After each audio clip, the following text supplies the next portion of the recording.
I'm very appreciative of you guys taking the time to do this. I'm super aware of um,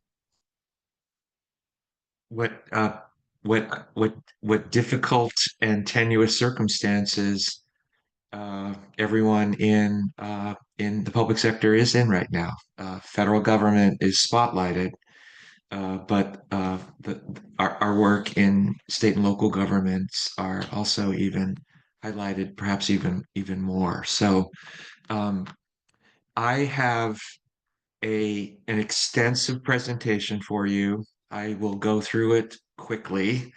Um, the presentation will be made available to you after this afternoon, so that you don't have to worry about frantically taking notes. Um, I I'll I'm going to jump in. The one thing that I will say is several times throughout this presentation, this workshop, I'm going to be asking you guys for your input. And I have found that the input that is provided is really good, really helpful, really current, and that it's an opportunity for you to learn from your colleagues. So um, I am now going to share my deck, and we're going to rock and roll for the next almost hour and a half, hour and 25 minutes. So here we go. I'm going to share the deck.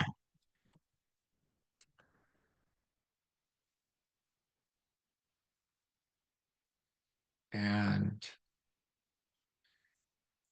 did I, can folks see it? If you want to give me a thumbs up in the, or Yes, yes. Yeah, a hey, I can see it in the yeah. chat. I just want to make triple sure. Great. Thank you, Edwin. Um, that's great. Okay. So this is the first of a two-part workshop. The next workshop is held a week from today, February 18th. Today, I'm introducing you to the results framework, the elements of the results framework, and next week I'm going to do a deeper dive into some elements. And at the end of this, I may ask you, time permitting, if there are particular things that you'd like to dive into. So here we go.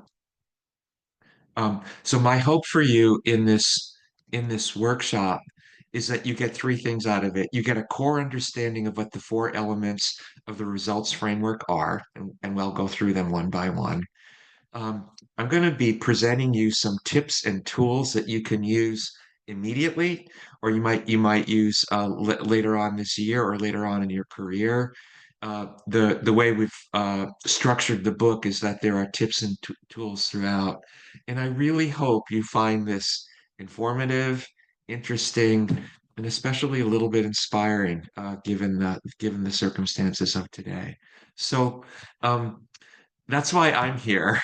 Why are you here? And I'm going to just read these two quotes to you. This first quote is from our book, Results: Getting Beyond Politics to Get Important Things Done. But I thought it was especially poignant now. A core mission of government is to provide strong public services, and results are inherently rewarding. They fulfill the purpose of government itself. They make lives better, and they help restore our faith in democracy, which made me think about a quote from U.S. Supreme Court Justice Louis Brandeis, who we also quote in our book. Brandeis is, uh, you know, among the things that he's known for is talking about states as laboratories of democracy. And this quote from him in a particular case: a single courageous state may, if its citizens serve serve as a laboratory for economic and social innovation. Uh, so here we go. Um, this is I'm on the right. Charlie Baker, Governor Baker, is on the left. This is 10 years ago now in January 2015 in the Massachusetts State House. This is my office. It's bare bones. I think what I had installed after this were a couple of whiteboards and maybe one other painting, but The governor's office was on the left, the governor's office was on the right. And why am I showing this to you? Charlie Baker is a lifelong Republican. I am a lifelong Democrat.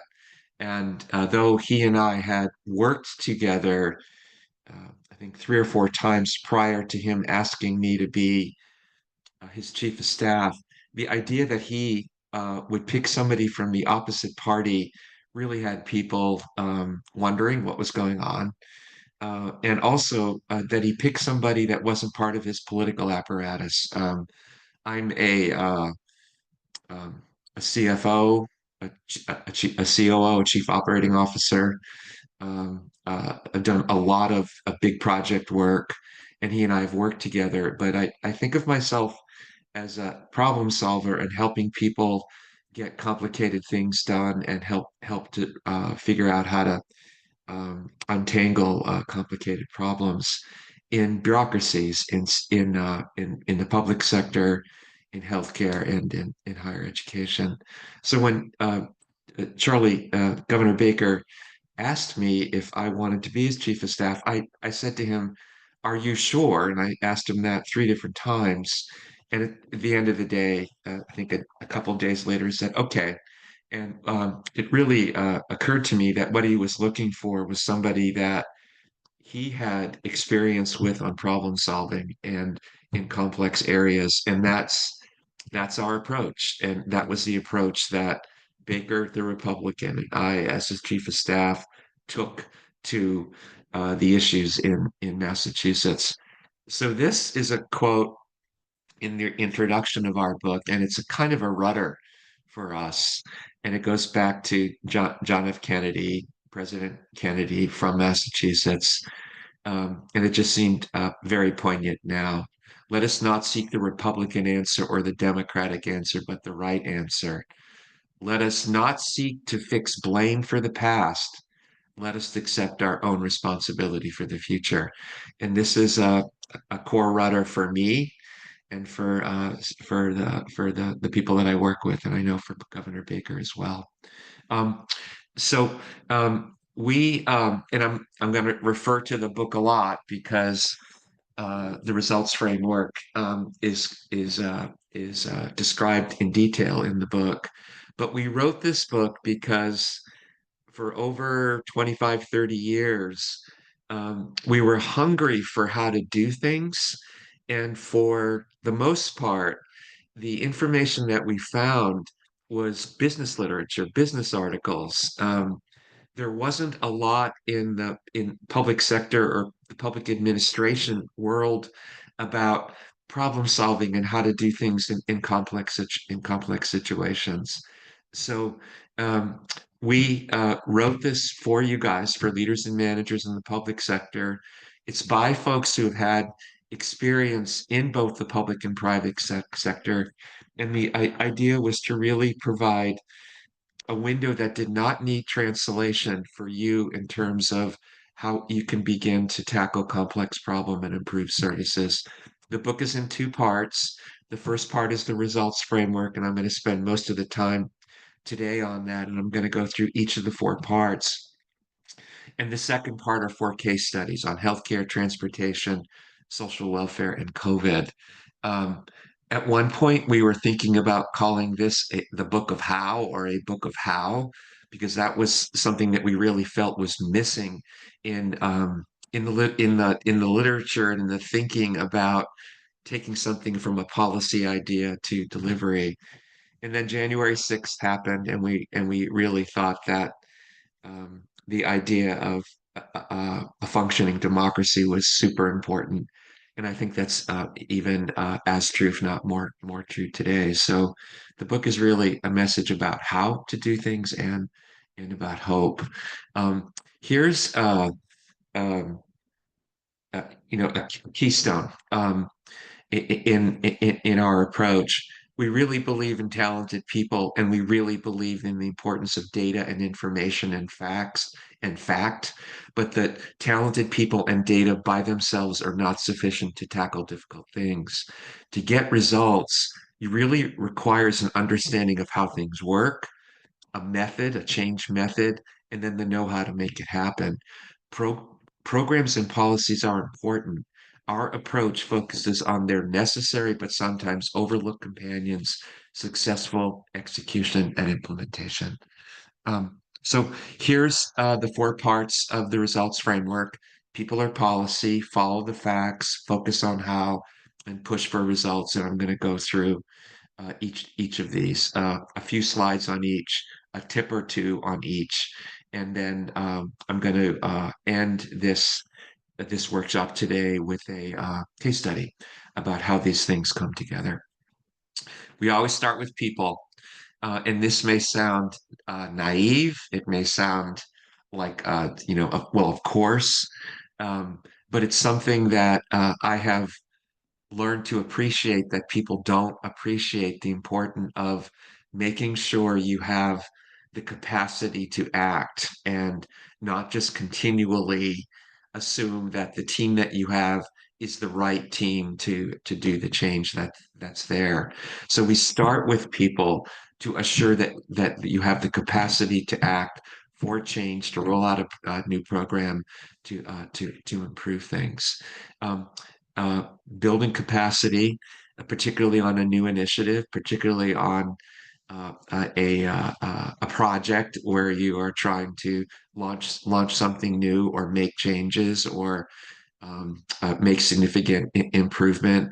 It's assigning accountability to leaders and building those teams. Um, this next point, constructive tension between new people and current staff, I'm particularly struck by the actions of the federal government right now, or some parts of the federal government, where they're just wiping out whole agencies. I have worked in the public sector and in the private sector, and I used to really hate it when new leadership came in and they thought that we, the folks that were there, were the problem, didn't know what we were doing, and that they were trying to figure out what to do with us in the worst cases. There are always good and great people in organizations that know how to do things, that have incredible knowledge. Yet when there are problems or there's a new program to roll out, they may not have the experience or the capability um, to make those changes, to roll out those new programs. So I have always appreciated, I'm going to say, especially in my last 10 or 15 years of my career, the importance of having and respecting the current staff. And at the same time, when you're trying to make change, roll out new programs, bringing in two people. But the idea is creating a constructive tension, not a destruction. And I'm really bothered isn't a strong enough word by what I see at the federal level.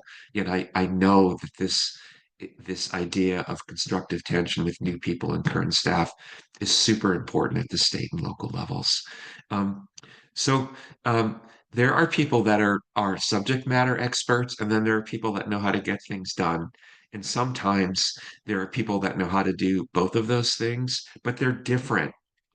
And when you are trying to implement something and not just make an announcement about a policy change, it's important that you are seeking out both not knowledgeable people, your subject matter people, and the people that have the know-how to actually make the change, roll out the program, do the IT changes, make the purchases, hire the people, do whatever is needed in the facilities and the project management support to do that. Um, the public sector work is all about working together. It is not about my way or the highway. I'm going to say it's especially important in all parts of the public sector, but I'm going to focus on state and local government right now. And we talk a lot about trust. We talk about the humility of knowing that you do not have all the answers, the importance of respect, and the essentiality of compromise because there isn't a single right way to do things. Um, I believe, and we believe, and we talk about in the book, the importance of what we call the collaborative gene, and the strength of people with diverse experience in everything that they bring, to help the people that they're trying to serve and to work with their colleagues. Um, we start with people are our policy as the first tenet of the results framework, and when we have focused here, we have found the greatest success. Um, I'm going to talk about two tips right now. This first is the dedicated team, and I really became aware of this through a book by Vijay Govindarajan and Chris Trimble called The Other Side of Innovation. It was a business book, and it was a business book about how to do innovation. But the idea was, and then I brought it in my work into the nonprofit and the public sector, was to when you're tackling something that requires a lot of change or you're rolling out something new, simply asking everyone to who's currently doing their work to change what they're doing or to figure out what needs to be done might result in that successful change, but it generally doesn't work. And so this idea of the dedicated team, and it's more than one person, it could just be two or three people, and sometimes it's a much larger team who is focused as the central part of the change and then pulling in people from different parts of the enterprise is really important. Um, I acknowledge that it's really hard to create a dedicated team of people, but it's possible to do. And I've had some very successful strategies about doing it, even when budgets are tight, about how you can create a dedicated team to um, it's like lightning in a bottle. When you are able to do this on a project, you are able to move things so much more quickly, more effectively, learn what works, learn what doesn't. And so I start with this tip as part of people because it's something that isn't done enough. And when if you do have the opportunity to do this, it's really it's a it's a true a powerful catalyst. Um, if you already haven't worked with a consultant in your public sector career, you will. I think very highly of consultants. I think they can bring immediate knowledge, they can bring immediate resource, they can bring a whole bunch of how to, often technical experience. Um, but but they're different than working with staff. And through my experience, I've had good good experiences working with consultants and not so good experiences. And I realized that the consultant engagement is something that you need to pay a super amount of attention to. Just when somebody says, let's bring on a consultant to help us figure this out, it requires a tremendous amount of your best people and your time and energy to make it work. So these are some of the tips that I have for when you're working with a consultant. And in our book, we talk about this more. But before you just say, let's bring on a consultant to help us figure this out, really take the time to understand what it is that you're trying to do. Is it an operations fix? Is it more resources? Is it the development of a policy? And then look to those consultants who most appropriately match that. As you're putting together, working with the consultant, be super clear about what the scope is and the time frame and what you're looking to, as an outcome and what the deliverables are. Um, when you are hiring a consultant, and this is we always try to do this with hiring staff, but if they're offering a team, you you should be insisting on their A team and actually asking for their very best people. And if you are not getting they're somebody that's not quite working out for whatever reason, it is okay and it's actually your responsibility to ask them to make a change there. And they know they can do that and they will. And that's one of the opportunities of the fluidity of having a consultant. When you're managing a consultant contract, it's not the same as managing your staff. They are, they have different principles, rules that they operate to. Even if they are saying they're aligned with you and your work, you really have to work at helping your team and the consultant team work as one. It is absolutely okay to be demanding to consultants. They typically are getting paid more than we are in the public sector. Always be fair and always try to be there as a problem solver for your staff as well as for the consultants. So I'm going to ask you guys to go into chat now, and I'm going to come off sharing the screen so we can all see the chat. Um, but I'd like you to put into chat, what do you think is important for selecting teams and building leaders? These were some of the things that I talked about, but you have experience in terms of what's worked and what didn't work. So, what do you think is important for selecting leaders and building teams? And I'm going to stop sharing my screen.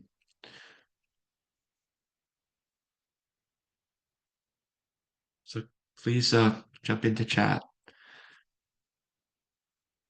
Vicky, thank you for being the first to jump in.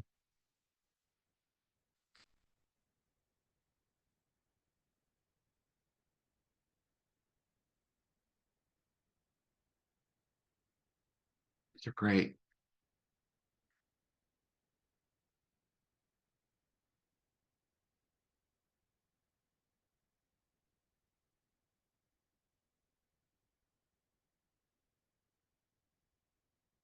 Great.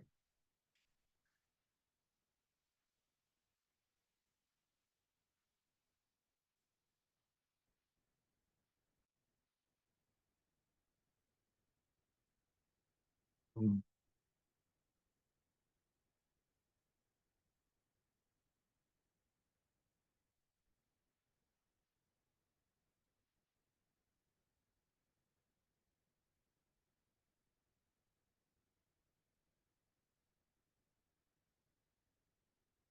Rachel Wassell, and it may not be pronouncing your name correctly, but you mentioned project management and communication. Would you speak to that for a second? And if you don't want Sure. to, that's okay. Go Yeah, ahead. no, that's Hey. that's fine. Hello there. Yes, and Rachel Wassell from Vermont Agency of Transportation. Um, and to be fair, I am a project manager, so I think it comes a little bit from that. But being able to set timelines and help people stick to timelines, understand the importance of task delegation and providing milestones so that people can celebrate as changes happen. I think all of that helps leaders help their teams move forward and understand what is needed when, and then also being able to adapt, as many of the folks in the chat have said. So if you have a timeline and things need to shift or variables change, being able to really look down the line and see how that's going to affect the overall timeline. I think those things, and then being able to communicate that out clearly and with the diversity of thought and needs that your team might have. Thank you. Amina, you wrote, with leaders, it's integrity. With teams, it's trust and competence. Would you speak to that for a minute? Sure, thanks. I'm Amina Foster. I work in Oregon, DEQ. I think that one thing that I've noticed in working in different teams and in different organizations is that people really do follow the leader. Leaders do set the tone. Yeah. And the people take their cues and clues from the leader. What what's expected of me, how am I supposed to show up, even for some people, what am I allowed to get away with? So it's really the leader sets the tone, and leadership truly matters. It helps with people feeling safe on a team. Will their ideas be accepted? Are they allowed to disagree? Are they allowed to have an opinion? And then with the team, you have to have trust. And if you have that leader that builds that safe space and that welcomes people in and that has integrity and demonstrates and models the right values and intangibles, emotional intelligence, etc. Then you have people that feel like they can show up as their whole selves and they can fully participate. They can truly give their best and give their all and know that it will be accepted, recognized, and valued.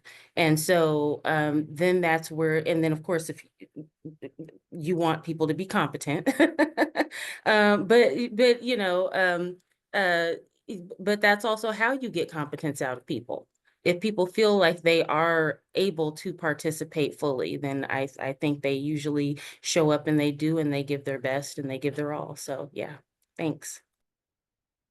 Yeah. Um, Stephen Buckley, genuine curiosity um, requires humility. Would you speak to that for a minute? Yes, thanks. I'm a recovering bureaucrat from the federal bureaucracy, environmental and impact statements and so forth. So it does have to do with public planning and so forth. But the idea being that that's what environmental impact statements are supposed to be. It's like, wait a minute, before we build this bridge, um, what is it that we don't know that we should know, and maybe we don't want to know because it might change what we want to do. So it's you said my way or the highway. Sometimes a lot of transportation agencies, it's my way for the highway, and they Yeah. don't want to hear that. So yes, it requires genuine curiosity so that people will say, I'm so glad you told me that. I did not know that. So thank you. Thank you. That's basically it. Samson, you wrote, for selecting team, the main criteria should be talent and skills necessary and relevant for the project at hand. How do you do that? All right. Good evening, everyone. So, what I actually meant about selecting teams, and I think when you have a project, first of all, you need to, like someone has earlier said, of course, the leader needs to have a project management experience. So it means that for the project you're about to execute, you should know the skill sets or the talents that are needed, right? So let me just give a practical example. Let's say um, you're about to construct like a public healthcare facilities, right? So as a leader for that project, you should be able to understand or know in details the exact skill set you need. So it means that when you're building a team, you need to build a team of diverse talent and skills, right? You could need a UI designer, you could need a web designer, you could need a programmer, right? So you're able to identify those skills that you need to make you be able to build of that project, or is to like a very good like very perfectly so actually the point I was trying to make. Thank you, sir. Thank you. Um, the uh, if folks want to indicate a thumbs up or if they like one of the comments, they should. I'm going to go back, but I really appreciate the comments in the chat. I picked up some things in there. I think you might too.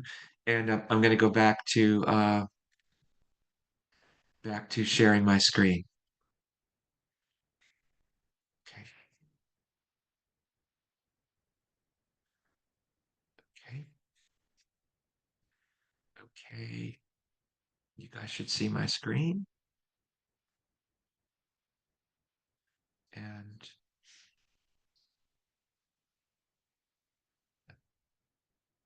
um, so this so the first part of the results framework is um, people are policy. The second part is follow the facts.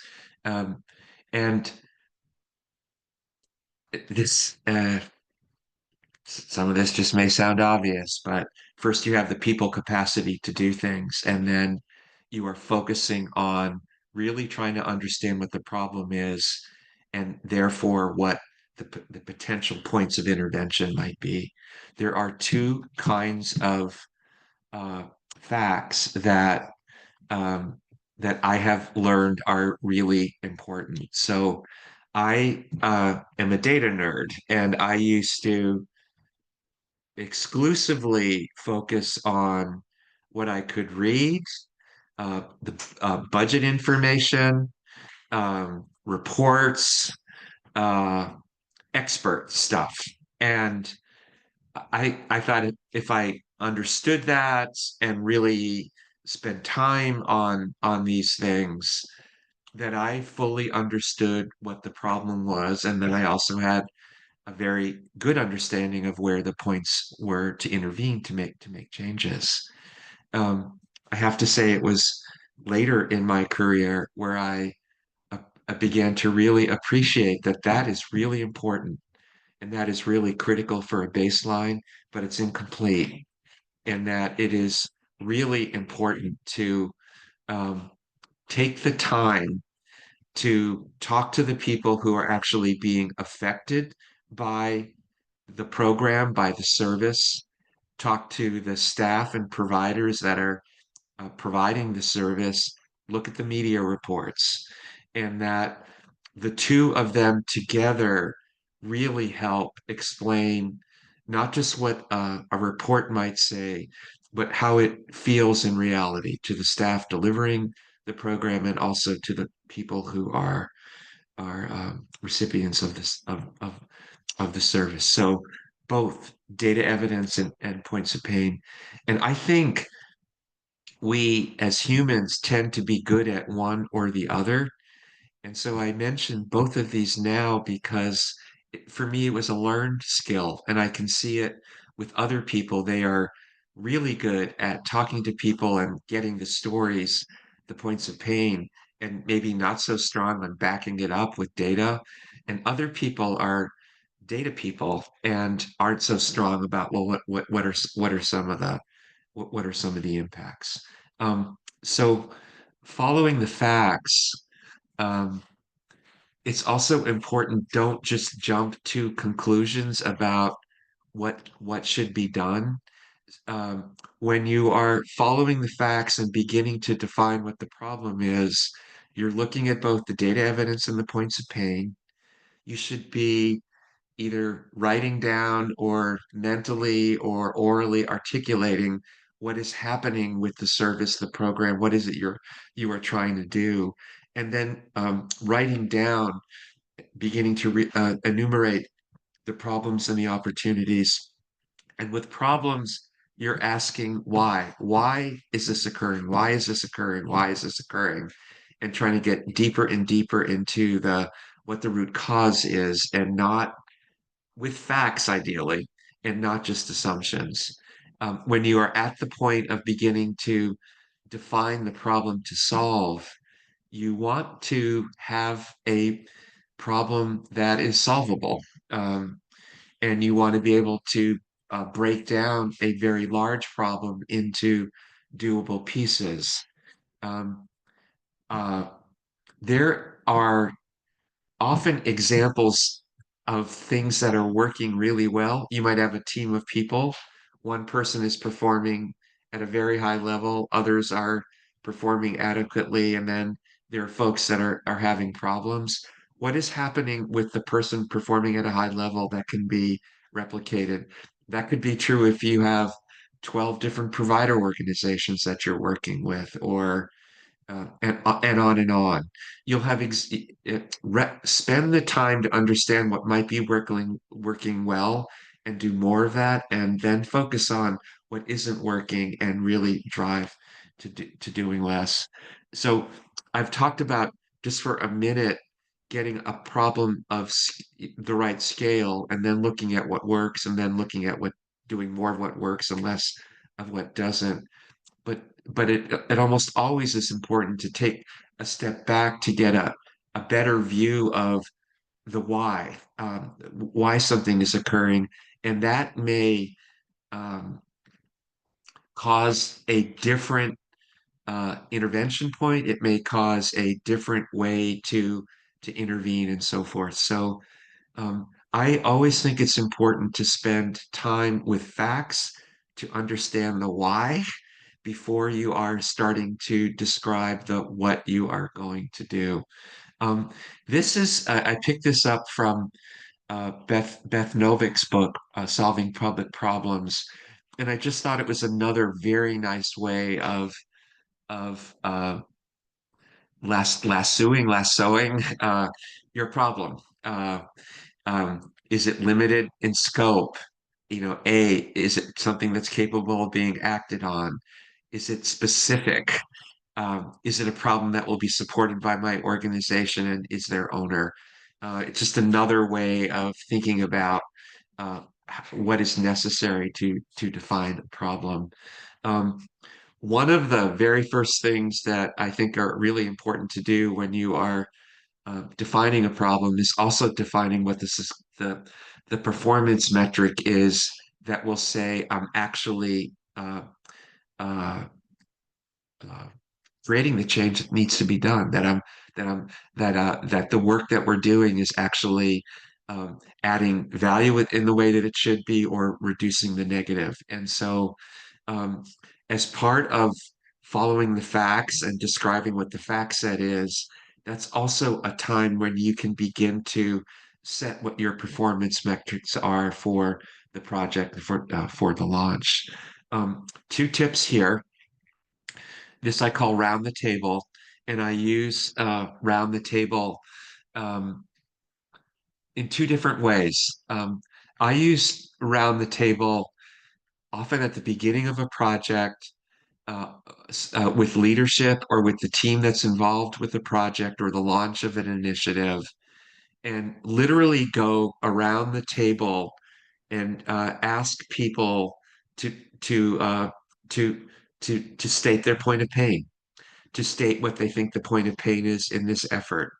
And uh, this is a simple, it's something that you could build into one of your agendas now at work. Um, and we in hierarchies always look to the person with the highest title and the highest position in meetings. And what this does is breaks down that hierarchy and asks everybody to speak going around the table or around the Zoom without requiring a response from the leader. It's the first t- time that I do this with a group. Um, Sometimes it works really well, but sometimes people are looking at one another and don't believe that they actually have the opportunity to speak. The second or third time that this is done, it's this incredibly powerful uh, table setting. Groundbreaking is too big of a term, but level setting for everyone. And um, so I use this often at the beginning of projects to get at points of pain, and I also use this during leadership meetings and project meetings where after the formal presentation of the progress reports and the performance metrics, and if there's another particular update, is to ask everybody to go around the room and bring up a point, ask a question, say thank you or whatever. And this too is something that I have built into agendas, and it's been super helpful because there's the formal part of the meeting, and then this creates an opportunity for informal but really important questions and issues to be raised. Um, this next tip again might be, well, of course, but it really takes effort. Whether you're in the public sector or the private sector, in organizations, there's a tendency to believe that within the organization, we know how to do things. We know the best way to get things done. And this getting out of the tower is a mindset and an effort to um, understand what the expertise and and what you're learning from within your organization and the people closest around you, but it's then deliberately going out and talking to other people, reading other things, perhaps asking for a peer review, talking to the customers, pretending you are a customer, and it's super powerful to understand not how you want to believe that your program is working or what the issues are, but for you to really understand better what they are. And it's a, as I say, it's a mindset. It's a, but it takes effort and time to do that. So the first tip is round the table. The second tip is get out of the tower. Um, I'm going to go back to you guys now and ask you to what are the facts that you seek to understand a problem? Where do you find the data evidence, the hard data, and how do you seek points of pain, qualitative data? If you would go into chat and talk about how do you find the facts to understand the problem, what might be your tips for seeking information on data evidence or points of pain? Oops.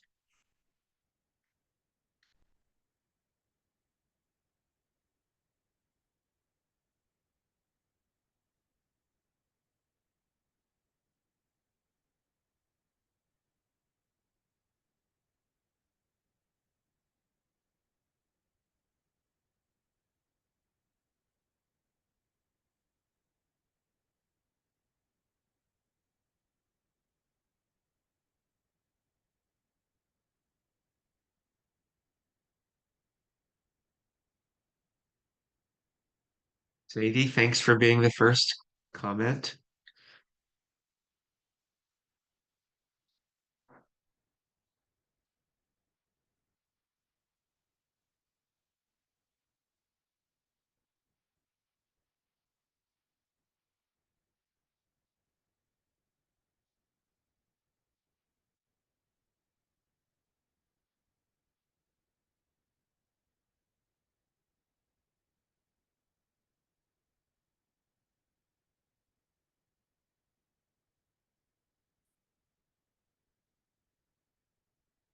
Great comments, you guys.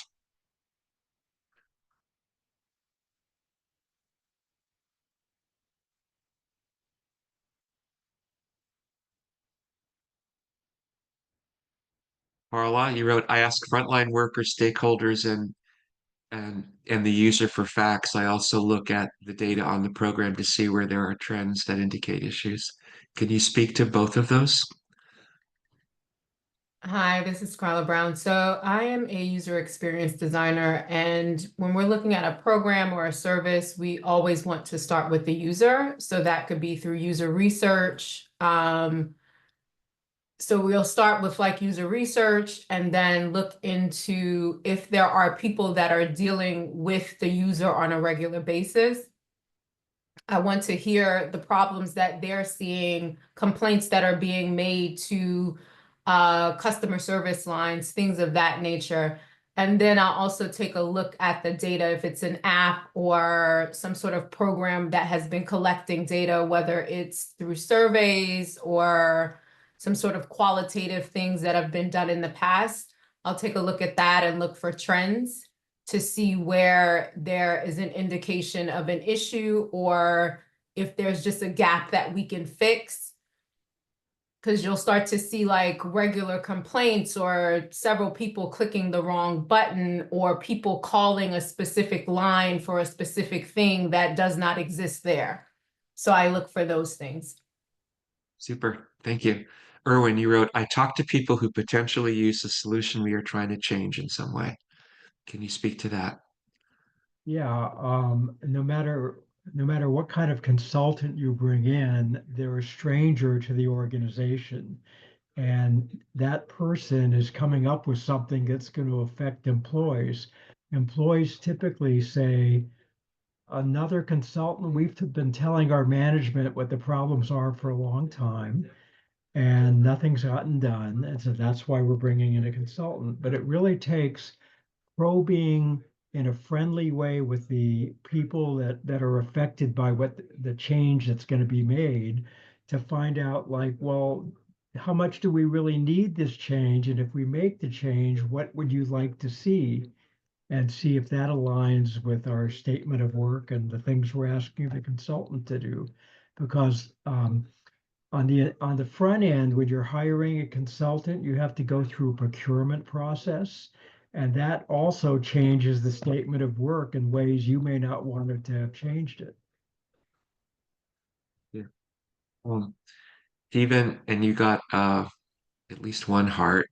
The 5 whys, root cause analysis, really helpful. Stephen Fry.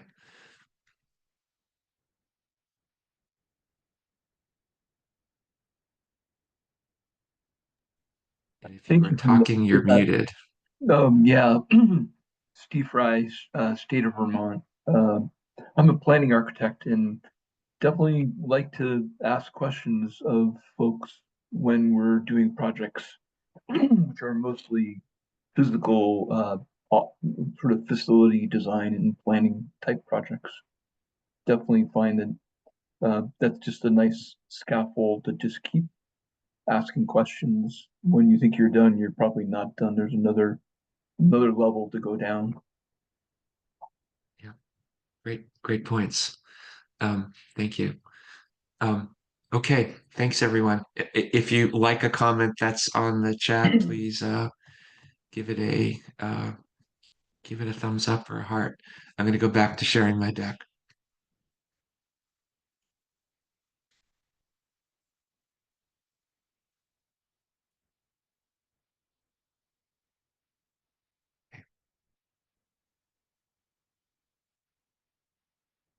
Okay, so the results framework, the first element is people or policy. The second element is focus on how. And the third element, I'm sorry, the second element is follow the facts. And the third element is focus on how. And this is all about the structure to move um, from the fact problem piece to meaningful results. The um, there are two elements of the how, the what to do and the how to do. And I think it's important to break these two things out.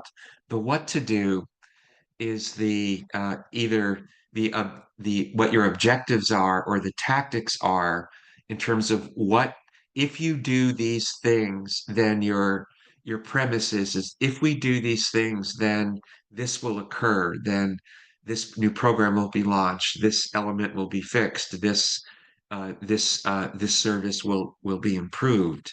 The how is really ensuring that the work gets done to actually deliver on that promise, on the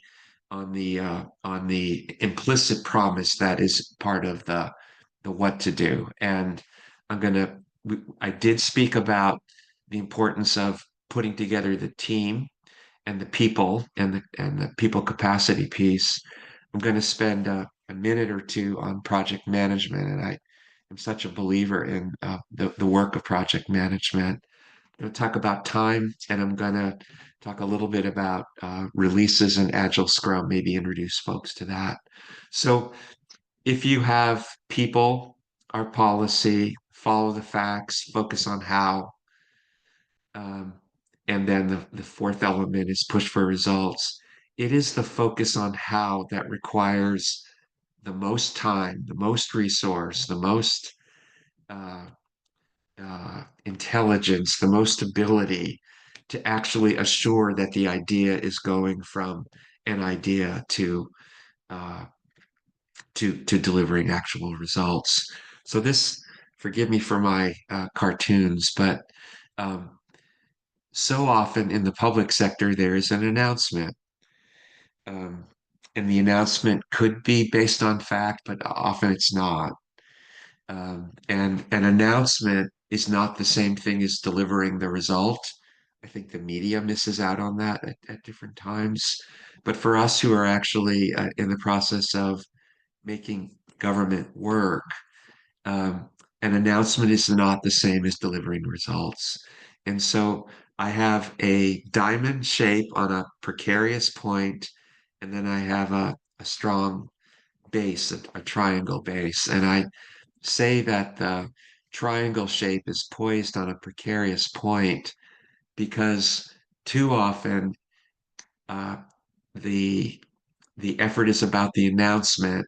Not enough time and attention is put into the facts and the why, and the idea of how it's actually going to be delivered is an afterthought to leadership that doesn't work. And so, a foundation that's built on a stronger understanding of the fact, a good understanding of what the points of intervention are, and some expertise in the what, but all the time and effort, the majority of the time and effort going into the how is what is necessary. So this is my cartoon to try to describe to you guys why you need to focus on both the what and the how, and the importance of the how to do it. So this first tip is about time. And I want to say for the first 15 or 20 years of my career, um, in doing project management work, doing chief operating officer type work, um, when addressing the launch of an initiative or addressing a gnarly problem that we were trying to fix, um, I would spend time with teams on the scope. And um, so this tip is flip the work management triangle, time drives results. So the triangle is is the relationship between the scope of what you're trying to do, the time that you are is being allowed for the effort, and the resources. And you could imagine that how those three things, scope, time, and resources, all relate to one another in terms of the ability to succeed. I always used to start projects focused on scope, and then it was more typically a waterfall type approach to projects that were very sequential and took weeks, if not months, to identify the scope, and would often take a year or two or three to actually get to the point of delivery. Frustrating. My success rate was probably about 50%, which was considered good when I read the literature, but it didn't feel good. And then about 10, 12 years, 15 years ago, I became exposed to the concept of Agile and Agile Scrum. And even more importantly, is a central concept of uh, as opposed to starting with scope, starting with time. And what am I saying is you have a problem or you are trying to launch something, as opposed to trying to lay out everything that is possible to do with that. Think about um, the software releases on your iPhone or on your laptop. The technology does things in releases based upon at a particular time. There's a certain number of features that can be rolled out. So this idea of starting with time would be, what can we get done in 150 days? What can we get done? Then refining that, in my experience, what can we get done in 8 to 10 weeks? And then refining that even more is, what can we get done in 2 weeks? And the power of flipping something from uh, of not just trying to completely understand what needed to be done and describe it in the scope, which in hindsight is impossible to do as things change and it's always going to be wrong, but instead to focus on time and what can you get done in a period of time in a release, quote unquote, that's followed by another release, that's followed by another release, is incredibly powerful. And uh, incredibly powerful way to approach getting work done. Um, I this is a bigger cartoon, I guess, of Agile Scrum, and I just wanted to introduce Agile Scrum to you folks that don't know it, what some of the terms are, and then I'm going to talk about it more in a couple of minutes in the case study that I go through. But starting from the left-hand side and going to the right-hand side, you see the term product backlog in the lower left-hand corner. Well, backlog in my mind is a negative, but in Scrum, backlog is the list, the backlog of items that you want to address in the project.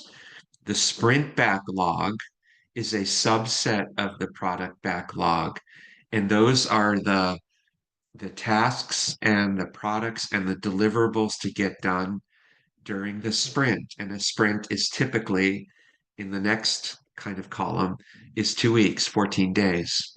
Um, and so from the product backlog, there's the sprint backlog, which is a smaller set of items that are meant to be accomplished in the sprint. And then if you go up, there's a three blue figures in a daily scrum. And the idea of a scrum, whether or not it happens daily, I've experienced doing scrums daily, but I've also experienced doing scrums or huddles 3 times a week with project teams. But it's the idea of a of a intense short meeting with all the principals there focused on that work. And then at the end of a sprint is the retrospective. Um, this is my attempt to try to introduce some vocabulary to folks that may not know Agile and Agile Scrum. And then this tip is uh, trying to describe to you how you put the release concept or time with Agile Scrum. And I have really believed that a release leverages the strength of project management and time. And these are some of the key steps, but one is to set an overall aggressive release time frame. Determine your core work streams. These could be 5, 6, 7, 8. They're not 20, but these are the threads of work that include what you're doing to address key problems, key tasks that need to be done, and importantly, what are the deliverables. Make sure you're assigning accountability for each work stream, naming a team leader and naming the staff. You're taking the work of the product backlog and then breaking it into 2 week sprints. Consider a daily scrum. Um, this concept of a leadership review, I think, is super important in project work. And I've experienced projects, and you guys probably have too, where the project team is doing its thing, but leadership doesn't know what's going on. Or the project team is doing its thing and it really needs leadership to know what's going on because there are things that they can't resolve. And I have found it critical to the success of getting things done in a timely way is to build into the project's regular leadership reviews. I say here weekly, depending upon the intensity of what needs to be done. I've been involved in efforts that had leadership review meetings twice a day, 7 a.m. and at 4 or 5 p.m., or a couple times a week or weekly. But a leadership review isn't something that happens monthly. And I even think that an effective leadership review doesn't, it has to happen more than over a 2 week period. A debrief at the end of each of the release, and then acknowledge accomplishments and uh, begin the next release. One of the important things about the concept of release, Agile Scrum, using time and project management is the focus on what it takes to to accomplish the deliverable in the time frames and being rigorous about that, but not being stupid about it, being fair and being innovative. Here's a snapshot of a series of releases. the line in the middle is time. It's April to November. In this case, it was these are releases related to the Health Connector in Massachusetts, which is the Obamacare health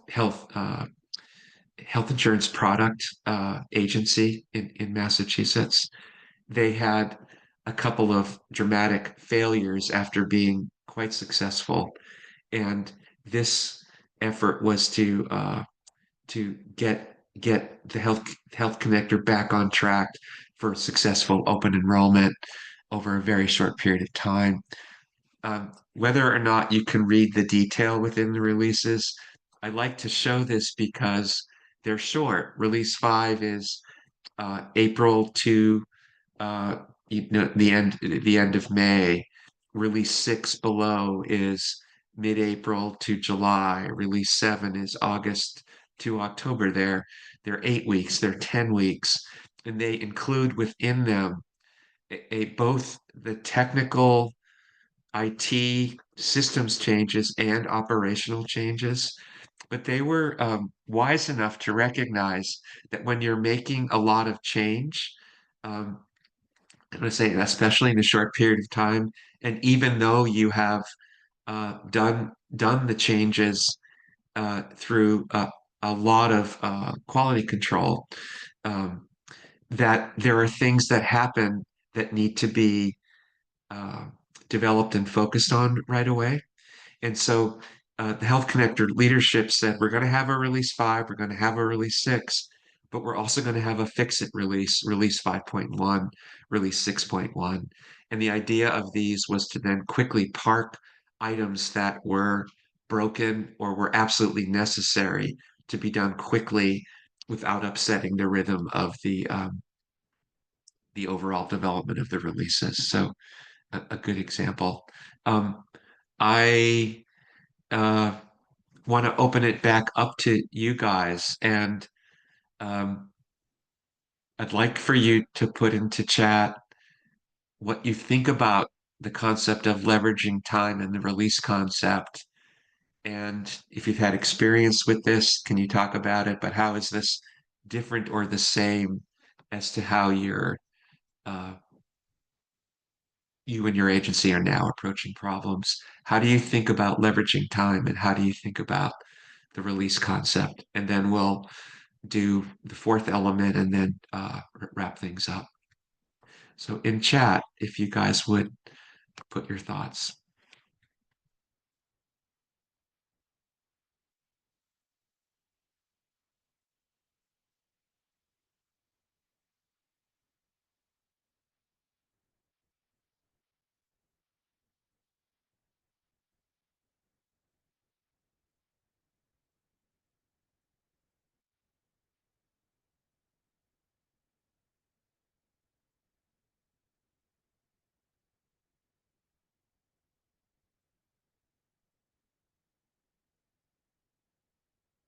These are good questions.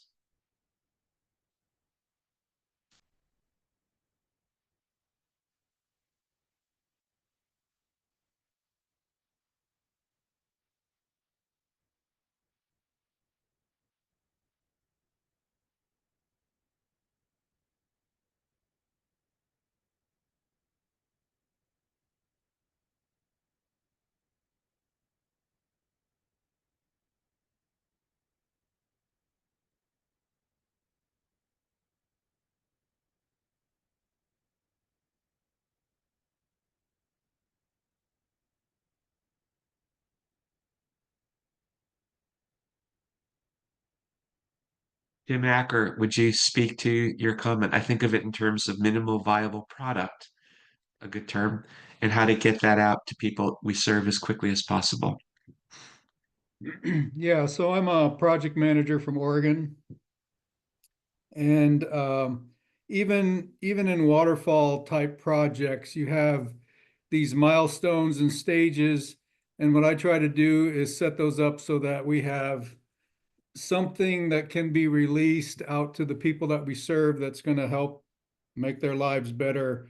That's the way I like to set up those milestones, so that even down the road, if the project for whatever reason would get canceled, we've been able to deliver something.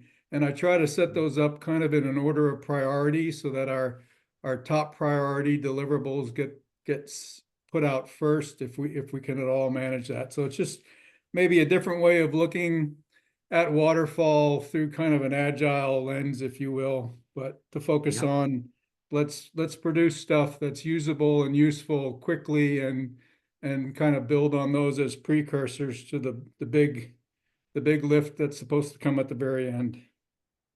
That's great. Thank you. Zadie, and I apologize if I'm mispronouncing your name. Time boxing helps test new things and iterate. If not, if it works, build on it. If not, pivot. Yeah, Zadie Ortiz from North Carolina. And when we are trying new things that we don't know if that would be useful or not, having a specific time frame is only 2 weeks or it's only 1 month of effort, help us focus and help us build, and then try with the people that would be affected to help us understand. Yeah, that works. Let's continue down that path. Yeah. Kristen, you had a really nice answer to a question.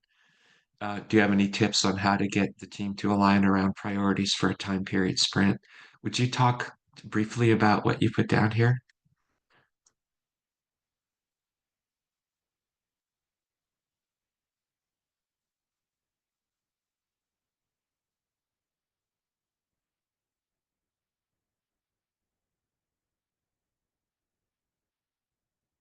And if you are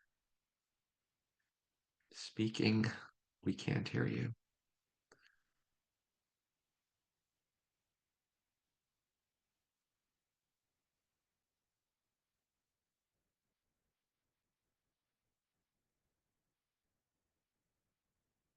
Maybe I got it wrong.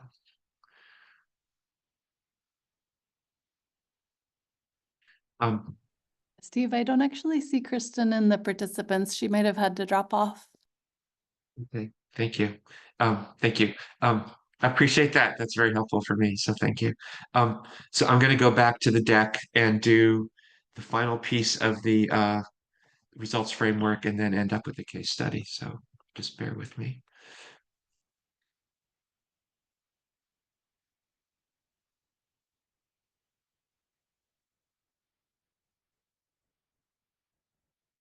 Very good.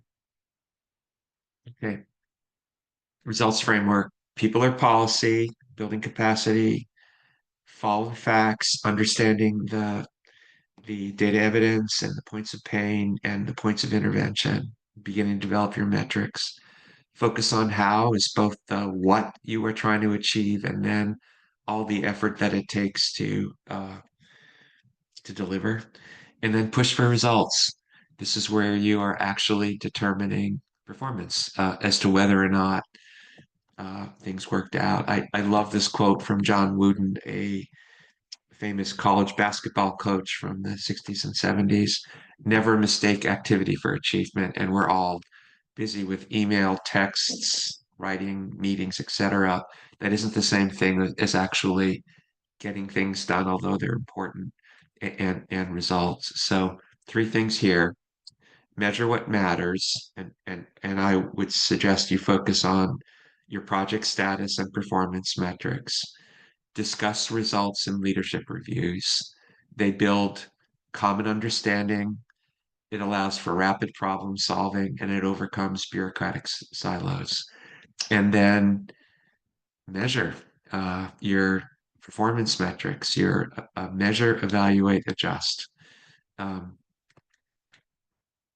so in leadership reviews, in my mind, these are sessions, particularly if you are in a leadership role, where you are trying to get folks to be comfortable about raising the uncomfortable. And I'm a big believer in red, yellow, green, or green, yellow, red. Green means a deliverable or a metric is on time, or the deliverable is on track and on time. Yellow means that the team or the people responsible for the deliverable believe that they're going to hit the goal, but there are issues that they're aware of, and they're flagging that there are issues. And red is one of the hardest things for people to put down because red needs to be seen as a call for help and not as a signal of failure.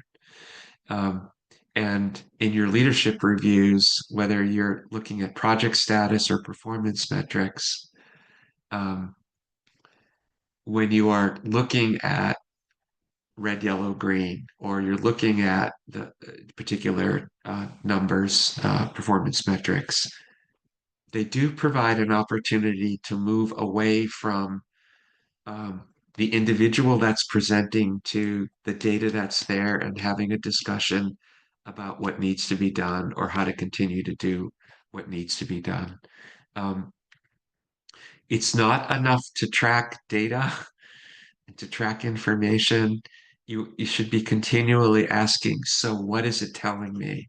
And that in your presentation on a project status or a performance metric, you should be saying, what is it telling me? Even if it's green or if it's red, what is it you're telling me? What is it that's required? There are a bunch of different things that I think are important to look at for performance metrics. And I captured a couple of different categories, and I'm going to be talking about these more next week.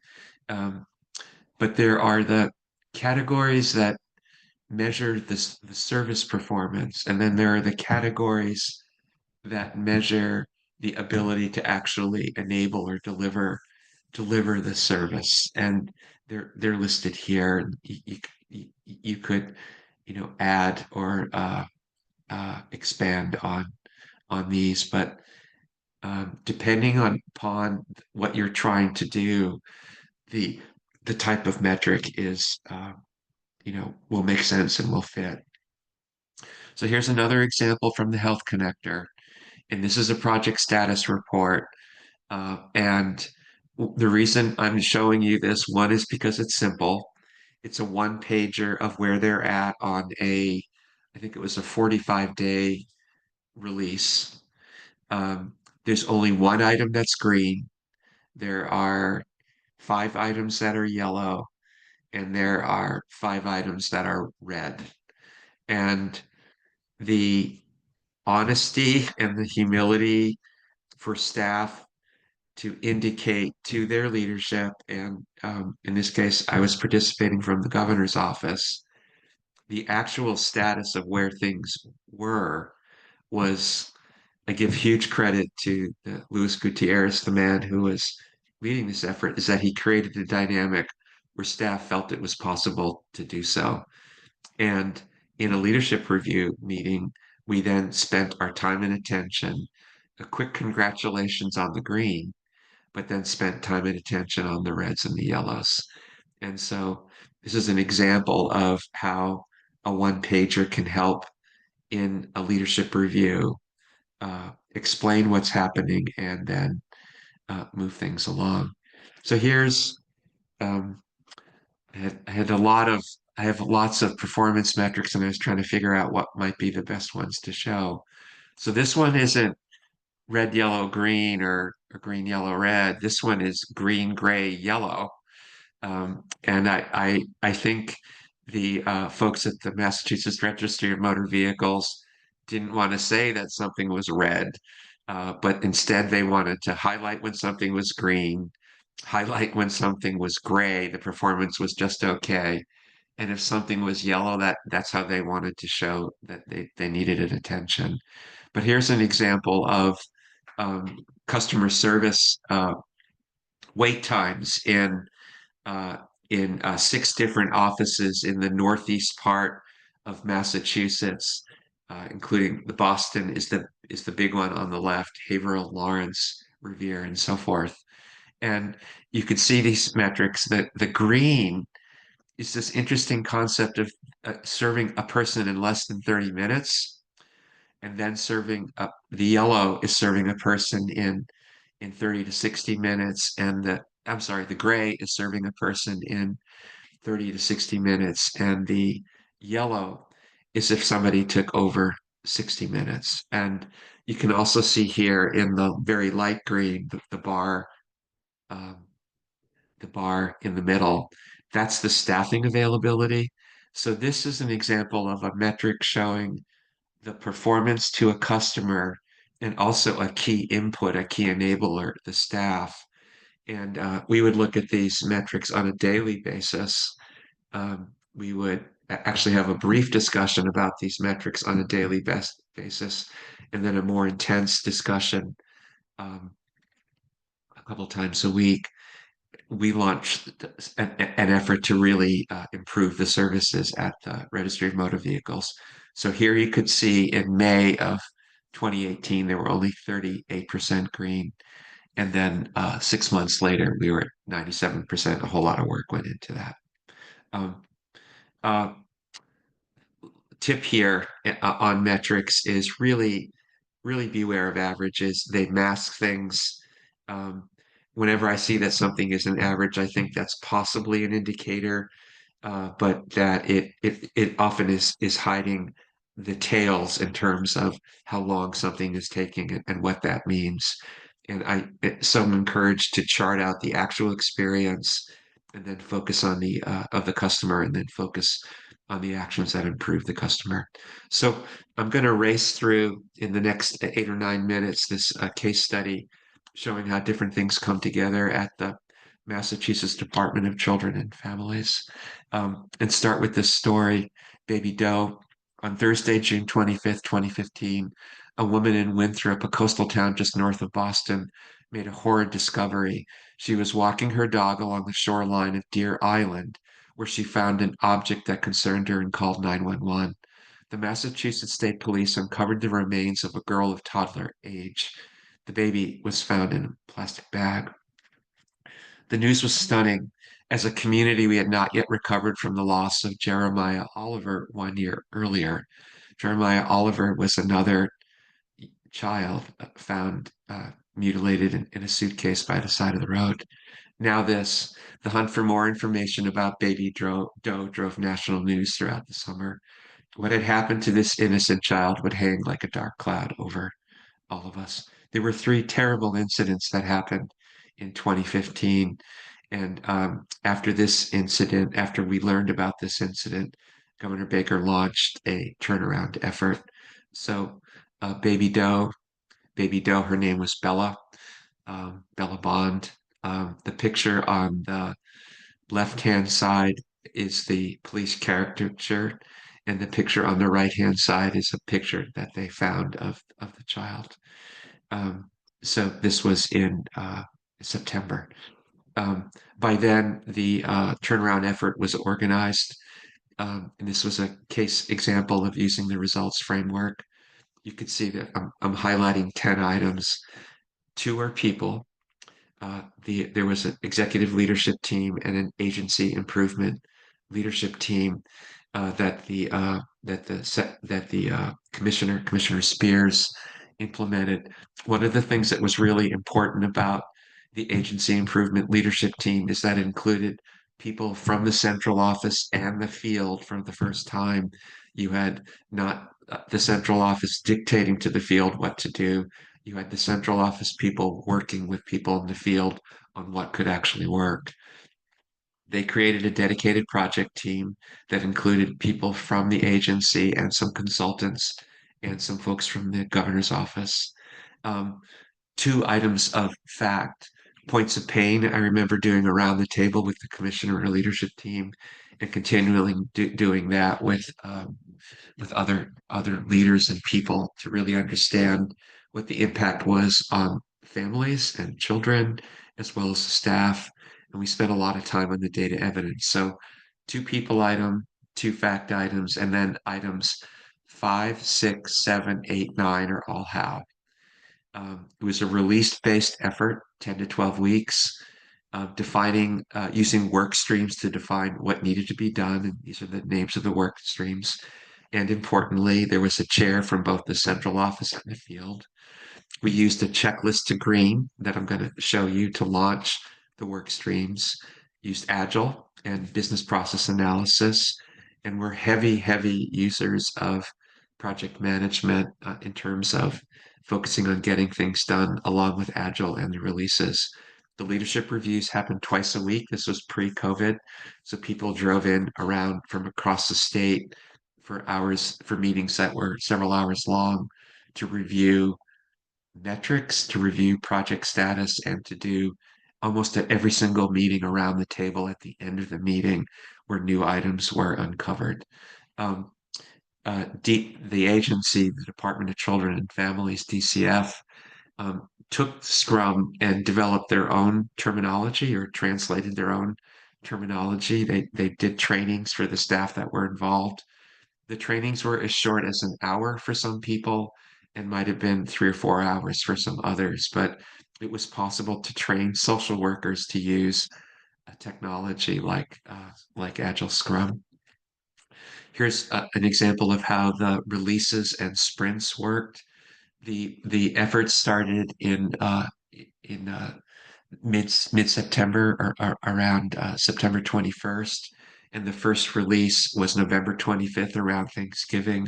The second release is the dark blue line dropping down March 18th, and you could see the first release had 5 sprints, and the second release had seven sprints, but they're short. And um, this, if you spend time on this, you get an idea of what was happening within each one of the sprints. So this is the getting to green is something, a checklist to green is something that I describe in the book, and it's something that I've used a bunch of different times, including at the World Bank and on projects, both public and private sector. Um, uh, it's to help launch an effort. And the idea of this is you pick the 5 or 6, 7 items that are critical to making sure that you have a clear understanding of what the problem is, what you are trying to achieve, and how you're going to measure it. And in this case, um, we had, is the objective clear? 1 or 2 sentences describing it. Is the scope of what you're doing, what's included, what is not? The sprint backlog, what's included in the 2-week sprint versus what we're trying to do for the overall release effort. DCF, Department of Children and Families, wanted to have a strong communication and engagement piece. We wanted metrics and so forth. And so the teams were asked to put these together. This is the people stream. It took the agency months to do a single hire. Here in the matter of just a couple of weeks, they had already posted 60% of the positions that they were trying to achieve. So this was an example of the success. Here's a sort of an example of what they were doing in terms of hiring using business process analysis.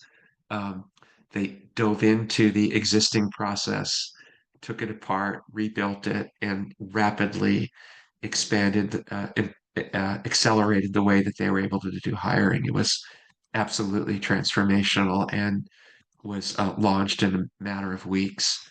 So here are some of the accomplishments of the releases in release 1 and release 2.